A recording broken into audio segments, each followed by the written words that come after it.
Next Thursday will mark the 49th anniversary of a devastating plane crash in northeast Wichita that left 30 people dead. Ground Zero was 20th and Piatt, a predominantly African-American neighborhood. Some say that's why the crash didn't get the attention and the help that victims needed at the time. And it took more than 4 decades to even erect a memorial at the site. Author and historian David Carter explores the theories behind that lag, but also introduces us to the victims and survivors. We'll even talk about some of the heroes of that time. David, thanks a lot for making some time to be with us. Thank you for having me. It's a fascinating read, and I want to start kind of at the beginning. Why do you think it took so long for people to become as aware as they are today of this crash? Well, I believe there were many factors. You know, the Beatles had a hit song in 1965 entitled "We Can Work It Out," and I think that was indicative of what was going on across the nation. People were trying to work things out. We had major wars that were happening. One was the war on poverty, declared 50 years ago, in fact, today, by Lyndon B. Johnson. The other was the war in Vietnam. Thousands of our troops were pouring into Vietnam. And then the other one, of course, was the war for equality, which was ubiquitous here in Wichita and throughout the nation. So I think there were many factors to why this just didn't get the attention. We don't think of Wichita and segregation, but we were fighting our own battles still at that time with segregation, were we not? You were. The segregation rate at the time, according to the U.S. Commission on Civil Rights, was 95.3% here in the Wichita community. 97% of the African Americans living here at the time lived in the northeast section where this plane fell.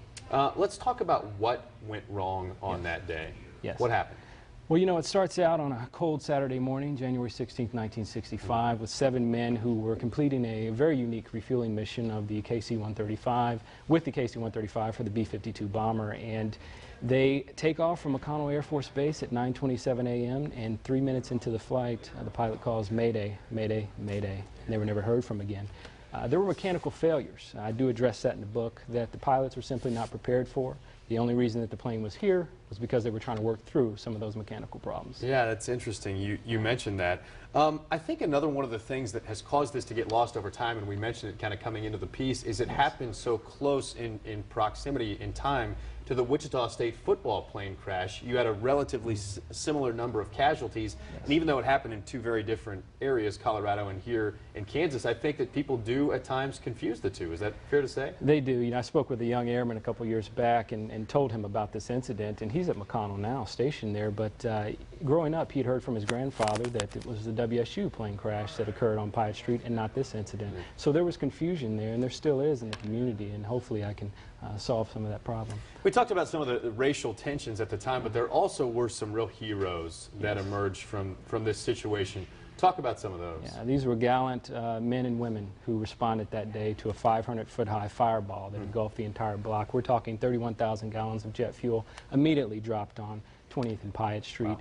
And so the emergency responders did an amazing job. And speaking with them, I mean, it just sent chills through my bones to hear their stories and how they responded to this event and really tackled that tragedy. For the longest time, there wasn't a memorial to commemorate this, to give people a place to go and just be with their thoughts and pay tribute to the people that gave their lives on that day. There is now. Why is that so important? Yeah, it's very important. And when I arrived here 10 years ago, there was still no memorial. But it's very important to commemorate the memories of those who are lost. That's what I wanted to do with this book.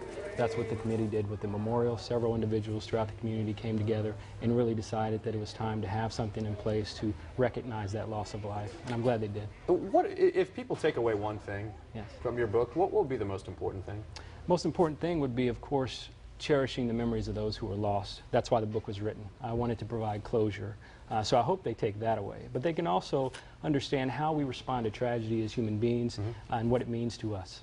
And we've always kind of done that in Kansas, and that's been around for decades, and that was certainly apparent during this time. The book is Mayday over Wichita, the worst military aviation disaster in Kansas history. It's really a fascinating read, and you're continuing to do some writing now too. Can you shed any light for us on your next book? Yes, sir. I have a book coming out next year about the Civil War. That's all I'm at liberty to say right now, but you can look forward to that as well. Well, he's a historian, he's a writer, spent some time here in Wichita and really helped to pull back the veil on one of the worst days in our city's history, but again, helping us to learn more about that time. We do want to let you know about a couple of events planned next week on the 49th anniversary of that crash.